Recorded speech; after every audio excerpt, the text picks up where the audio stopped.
네, 오늘은 우리 용스턴이 함께하는 신학 공부 기독론을 같이 보고 있는데 제23장 미래적 역사관과 예수의 역사 판넨베르크를 보도록 하겠습니다.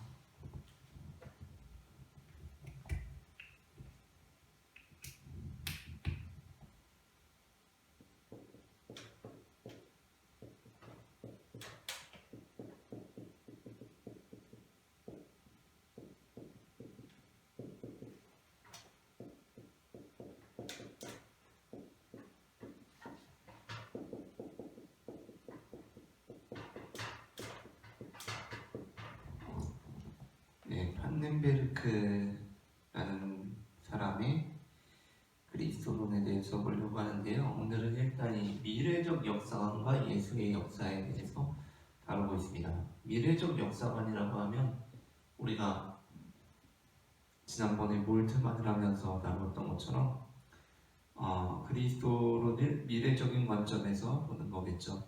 그러면서 이제 우리 교재에서도 처음에 이제 판넨베르크의 관점에 대해서 나오는데 이제 그 부분을 언급하면서 미래적인 역사관하고 이제 이어지는 겁니다. 무슨 얘기냐면 우리가 지난주에도 다루었지만 그리스도론이라고 하면 굳이 그 방향하고 관련져서 생각할 때 위로부터의 그리스도론이 있고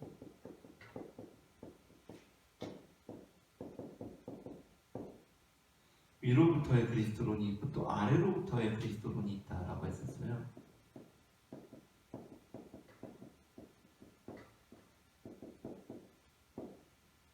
위로부터의 그리스도론이라는 것은 그리스도의 어떤 선제와 성육신을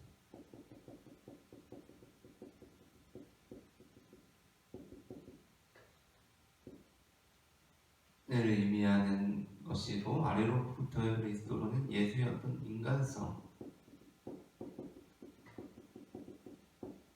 출발을 하는 거라고 할 수 있겠죠. 그래서 이제 우리에게 더 익숙한 것은 무엇이냐면 바로 이 위로부터의 그리스도론입니다. 우리에게 더 익숙한 것은 위로부터의 그리스도론이에요. 그런데 우리가 지난번에 몰트만 하면서 다루었던 것은 무엇이냐면 관점의 변화였죠. 여기에 이제 그리스도론이 있다라고 한다면 위로부터의 그리스도론이라는 것은 무엇이냐면 위로부터의 그리스도론이에요. 위로부터의 그리스도론. 아래로부터의 그리스도론은 뭘까요? 아래로부터 그리스도론이죠. 그렇죠? 그런데 우리 이제 지난번에 다루었던 것은 무엇이냐면 몰트반에 미래로부터가 있었어요. 미래로부터의 그리스도론이 있었는데 이제 이 미래적 역사관하고 이 그리스도론이 어떻게 연결이 되냐면 판넨베르크라는 사람은 어떠한 사람이냐면 아래로부터의 그리스도론을 진행했던 사람이거든요. 우리가 이제 아래로부터의 그리스도론이라고 하면 예수의 인간성에 중점을 두네 거의 잘못된 생각을 하는 사람인가라고 이렇게 생각을 할 수가 있잖아요. 이 사람이 이제 이상하다라고 생각을 할 수가 있어요. 그런데 우리가 생각하는 것처럼 판넨베르크는 그러한 면에서 아래로부터의 그리스도론을 주장하는 사람은 아니고 왜냐하면 판넨베르크 같은 경우는 예수의 신성을 전제하거든요. 신성을 전제합니다. 신성은 인간성에 해당되는 게 아니잖아요. 오히려 여기에 해당되는 거거든요. 그런데 왜 대체 판넨베르크는 예수의 신성을 전제하면서도 아래로부터의 그리스도론을 펼쳤는가? 그 이유는 이래요. 왜 그러냐면 판넨베르크는 기독교의 진리 그리고 예수에 대한 어떤 그리스도론에 대한 그런 믿음이 그런 우리 신앙적인 면에서의 믿음이 아니라 쉽게 얘기하자면 설명을 통해 가능할 거라고 생각했어요. 설명을 통해 믿음이 아니라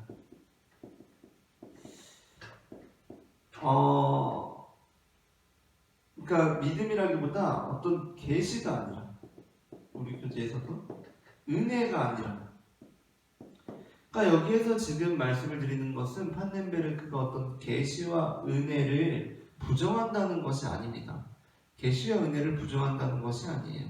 이제 우리 교재 뒤로 가면서는 그게 이제 스스로 충돌하면서 사실 우리 교재에서는 김동건 교수님께서 이 장의 굉장히 한계와 풀 수 없는 난제들에 대해서 이제 그렇게 평가하시면서 이제 이 판넨베르크 파트가 끝나게 되는데 계시나 은혜를 부정하는 것이 아니지만 판넨베르크는 뭐냐면 우리가 그냥 이성적으로 기독교 진리를 믿을 수 있다는 거예요. 이성적으로. 그러니까 이걸 잘 생각해보고 받아들이면 누구나 다 예수님 믿을 수 있다는 겁니다. 그래서 판넨베르크는 그 어떻게 보면 엄청난 확신 아래로부터의 그리스도론을 했던 사람이에요. 그러니까 기독교의 진리는 못 믿을 만한 것이 아니다. 누구나 다 믿을 수 있다. 판넨베르크 역시 그 믿음을 가졌었고요. 예수님이 신성이라는 믿음을 가졌었고, 그렇기 때문에 판넨베르크는 뭘 했던 사람이냐면 오히려 위로부터의 그리스도론이 아니라 그냥 누구나 다 믿을 수 있기 때문에 그렇게 그리스도론을 펼친 사람이었어요. 우리 이제 교재에 보면 나옵니다. 교재를 보시면 처음에 이제 817페이지에 보면 이제 그 방법론이 나오는데 818페이지의 중간쯤 보시면 나옵니다. 그 위에는 이제 위로부터의 그리스도론의 단점을 이제 판넨베르크가 언급을 하고요. 판넨베르크는 자신의 그리스도론을 아래로부터의 그리스도론으로 규정하고 인간 예수에서 출발한다라는 겁니다. 그러나 판넨베르크의 그리스도론은 인간 예수에 초점을 두는 다른 아래로부터의 그리스도론과는 차이가 있다는 겁니다.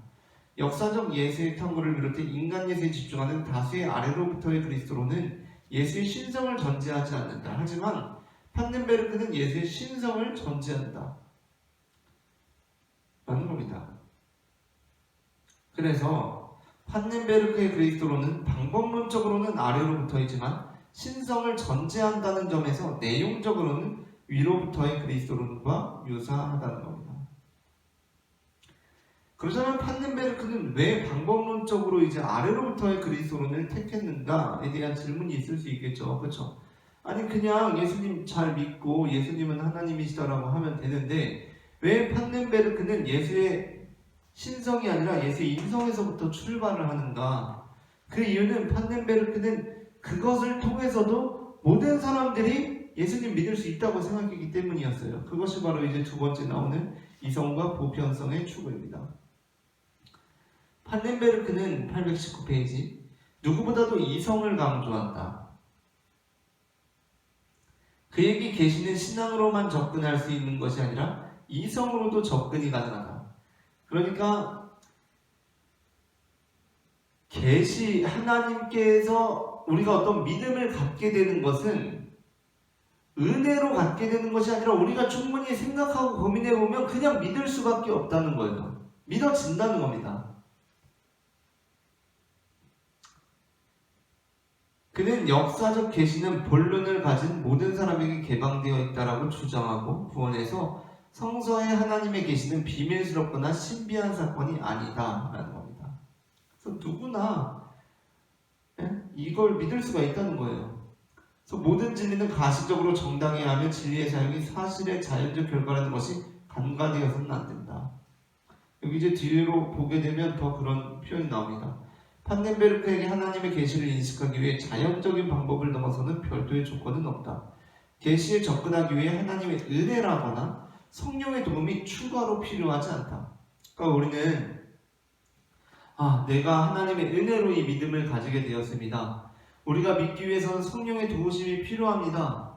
라는 표현들을 많이 하잖아요. 그런데 판넨베르크는 아니 하나님의 특별한 계시, 은혜, 하나님의 특별한 성령님의 도우심 이런 게 필요 없이 그 하나님의 계시라는 거, 우리가 믿게 되는 거, 그러니까 계시라는 건 하나님께서 하나님을 우리에게 보여주시는 거잖아요. 그 하나님을 보고 믿게 되는 것은 누구나 다 할 수 있는 거다라는 겁니다. 특별한 어떤 게 필요가 없다는 거예요. 그래서 이제 계시는 보편적인 성격을 가진다라고 이제 이야기를 하면서 쭉 이어지고 있는 부분인데요. 그런데 이제 여기에서 그러면 우리는 굉장히 질문이 생겨요. 어떤 거냐면 판넨베르크의 얘기는 우리가 이성으로 누구나 다 하나님을 믿을 수 있다는 거예요. 그냥 하나님에 대해서, 예수에 대해서, 그리고 이 역사에 대해서, 성경에 대해서 보기만 하면 진짜 하나님이 계시고 진짜 예수가 그리스도구나 라는 것을 믿게 된다는 겁니다. 엄청난 자신감이죠. 엄청난 자신감이에요. 그런데 당연히 우리에게 이런 질문이 생기죠. 아니 지금도 나는 믿지만 믿지 않는 사람들이 있는데, 어떤 사람들은 믿지 않고 있는데, 대체 그럼 저 사람들은 왜 안 믿을까? 설명을 해줘도 믿지 않는데 설명이 부족하기 때문일까? 아니 그럼 그 설명은 왜 부족한 거지? 아니 저 사람 나는 믿는데 왜 저 사람은 안 믿는 거지? 라는 질문이 생기잖아요. 그렇죠? 이제 거기에서부터 이제 판덴베르크에 관한 이제 이 뒤에 내용이 나오게 되는데, 그래서 이제 판덴베르크가 주장을 하는 것은 무엇이냐면 미래적 역사가 아니에요. 우리가 이 역사를 어떻게 이해하고 있는가? 우리는 보통 역사를 생각하면 과거에서 현재에서 미래로 향한다고 생각하죠.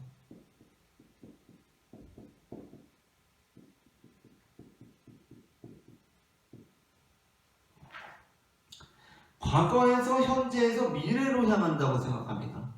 그러면서 어떻게 되냐면 과거는 뭐예요? 과거는 물론 우리의 과거들이 우리의 해석을 통해서 새롭게 되긴 해요. 우리의 이미 지난 일들도 어떻게 해석하느냐에 따라서 그 일이 달라질 수도 있죠. 그러나 과거는 무엇이냐면 이미 확정된 거예요. 확정. 그렇죠? 과거는 확정된 거예요. 제가 이 까만색 펜을 들고 이렇게 썼으면 이건 확정된 겁니다. 이미 까만색 펜을 들고 썼어요. 그렇죠? 이거는 확정이 된 거예요.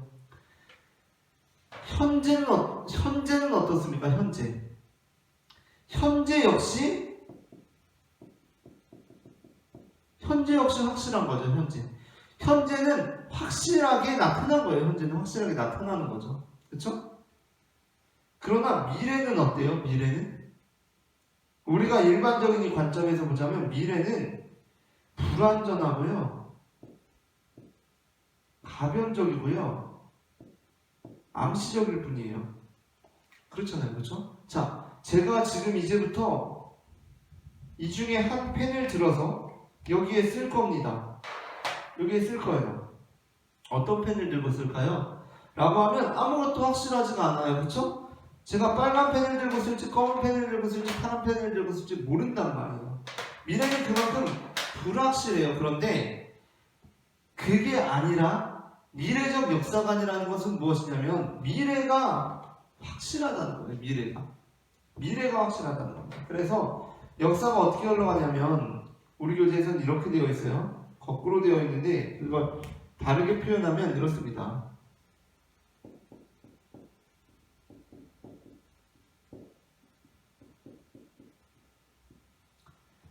미래에서 현재에서 과거로 흘러간다는 거예요. 근데 여기에서 단순히 미래에서 현재에서 과거로 이 순서가, 이 방향이 중요한 것이 아니라 이 방향보다 더 중요한 것은 이 방향이 가진 의미예요. 의미. 그러니까 무엇이냐면 과거에서 현재에서 미래로 간다는 이 방향은, 과거에서 현재에서 미래로 간다는 이 방향은 그냥 과거, 현재, 미래로 가고, 이 미래, 현재, 과거는 미래, 현재, 과거로 가고 하면서 이 내용이 똑같이 오는 게 아니라는 겁니다. 이게 어떻게 가냐면 일단 이게 중요해요. 미래가 확정적이라는 거예요. 미래가 확정적이에요. 미래가 확정적인 상황에서 이게 현재로 과거로 흘러간다는 겁니다. 자,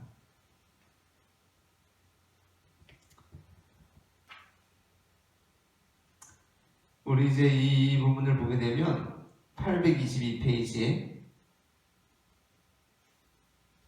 보게 되면 맨 마지막에서 넷째 줄. 판넨베르크는 모든 피조물과 역사적 사건들이 미래로부터 현재로 출현되는 것이라고 본다. 즉 현재는 미래로부터 파생되고 역사는 동일한 미래에서 현재로 돌출되어 나와서 현실이 된다. 판넨베르크에게 역사는 종말을 향해 나아가는 것이 아니라 오히려 종말에서 시작된다.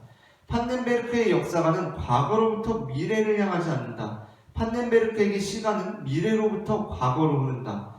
판넨베르크에게 하나님 나라도 현재에서 미래를 향해 확장되는 것이 아니다. 오히려 하나님의 미래적 통치가 예수의 선포를 통해 현재가 된다. 라는 겁니다. 그래서 이 부분을 우리가 보게 되면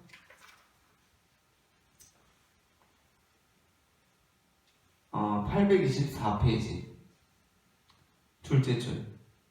따라서 판넨베르크에게 미래가 되면 단지 계시의 의미만 드러나는 것이 아니다. 세계와 인간의 의미도 현재는 잠정적이다. 자, 뭐예요? 현재가 오히려 잠정적이에요. 현재가 오히려 잠정적이라는 겁니다. 미래의 종말에 이르면 하나님의 신성, 이 세계, 인간에 대한 모든 신비가 완전히 드러난다라는 겁니다. 그런데 여기에서 이제 하나 예외적인 것이 있어요. 그런데 판넨베르크에게 미래적 역사관과 성격이 다른 예외적인 사건이 있다. 미래의 종말에 알 수 있는 완결된 역사의 계시가 이미 발생한 독특한 사건이 바로 예수의 사건이라는 겁니다.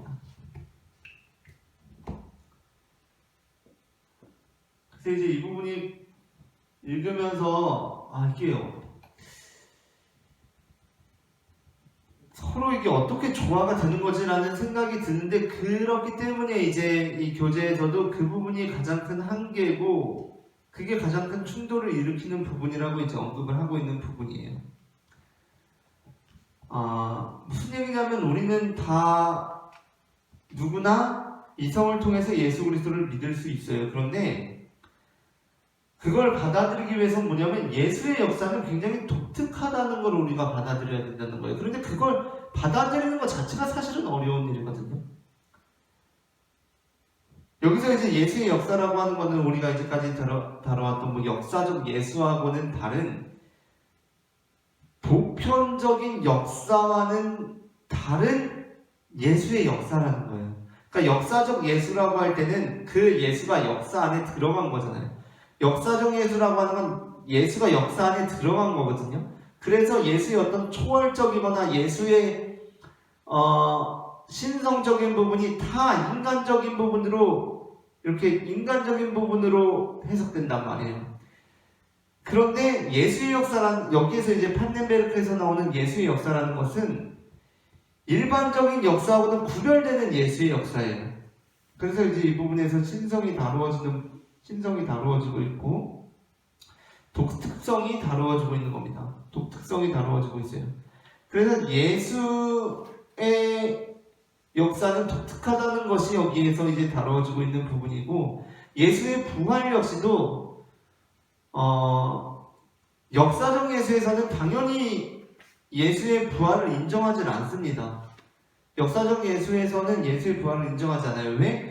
예수도 역사 안에서 보기 때문에 역사 안에서 볼 때 예수의 부활은 실제로 일어날 수가 없는 일이잖아요. 역사적인 사건이 될 수가 없죠. 그렇기 때문에 예수의 부활이라는 것은 은유적으로 이해되거든요. 그러나 판넨베르크에 있어서 예수의 역사 안에서 부활은 실제로 일어난 일이 됩니다.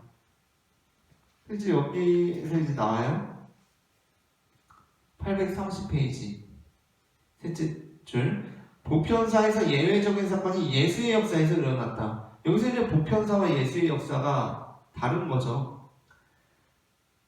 부활은 종말에 있을 계시 사건의 도래를 입증하는 근거의 역할을 한다. 한편 판넨베르크는 부활의 사실성에 집중한다. 일반적으로 부활은 신학적 주제이지 역사적 연구의 대상이 아니라고 판단하기 때문에 부활의 사실성을 다루지 않는다. 하지만 판넨베르크는 부활의 사실성을 중요하게 여긴다.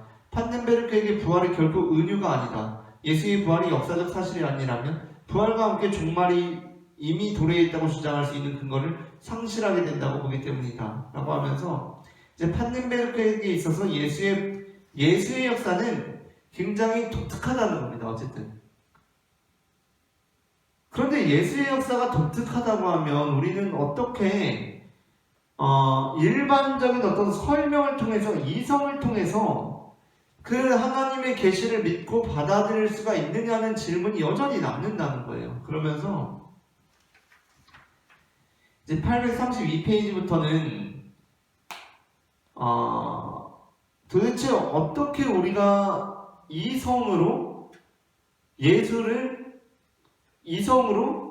계시에 접근하고 어떤 특별한 계시가 없이 이성만으로 우리가 하나님을 믿을 수가 있는데 그 이성만으로 특별한 계시가 없이 하나님을 믿을 수가 있는데 예수가 대체 특별한 독특한 사건이고 계시라는 것이 어떻게 조화가 될 수 있느냐라는 겁니다.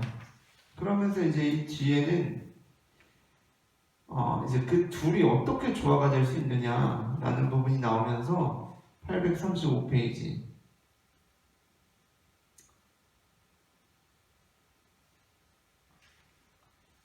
이 둘이 어떻게 조화가 될 수 있느냐라는 이제 질문을 던지고 837페이지 맨 마지막에서 8번째 줄 예수에게 나타난 계시의 독특성과 보편사 사이의 조화와 일관성은 무엇보다 계시에 대한 인식 여부를 통해 알 수 있다. 예수에게 나타난 계시와 보편사로서의 계시가 누구에게나 열려 있는가? 즉 두 범주에 나타난 계시를 일관되게 인식할 수 있는지가 관건이다. 그러니까 우리가 정말 어떤 설명만을 통해서 그냥 하나님의 특별한 도우심이 없이 은혜가 없이 성령님의 도우심이 없이 예수를 믿을 수가 있는가?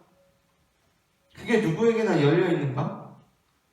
만약 계시의 인식에서 일관성이 유지되면 일반 역사에서 드러난 계시와 예수에게 나타난 계시 사이의 조화를 위한 토대는 마련된다. 라고 하면서 이제 그 몇 가지 근거들을 가능성을 이제 살펴보고 있는데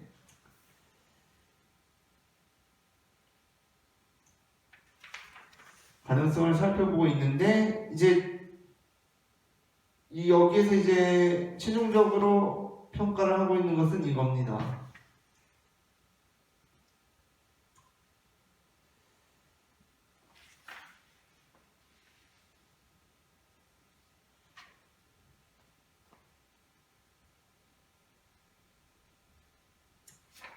어, 839페이지를 보려고 하는데요. 839페이지 맨 아래에서 8번째 줄 결국 인간은 하나님의 은혜에 의해 계시를 인식하거나 아니면 하나님의 허락하심으로만 가능하다는 말이다. 이게 이제 판넨베르크의 말입니다.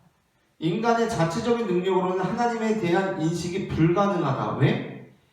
인간은 잠정적인 현재에 있기 때문에 확실한 미래에 있는 것이 아니라 잠정적인 현재에 있기 때문에 하나님에 대한 인식이 불가능해요. 판넨베르크의 이러한 주장은 오히려 바르트의 계시론과 유사하다. 바르트의 계시론은 뭐예요? 우리는 인간으로는 하나님을 믿을 수가 없고 오히려 오로지 계시로만 믿을 수가 있다는 겁니다. 그는 계시에 대해 바르트와 차별성을 두면서 시작했지만 하나님의 인식의 주체라는 주장은 바르트의 계시 사상의 핵심이다. 이 맥락에서 볼 때 계시는 본론을 가진 모든 사람에게 개방되어 있다는 판넨베르크의 기존의 주장은 의심받을 수밖에 없다. 그러니까 두 주장이 충돌하고 있다는 겁니다. 그렇게 판넨베르크의 주장이 충돌하고 있다라고 하면서 이제 이 장이 평가가 되고 있고요. 그러면서 마지막으로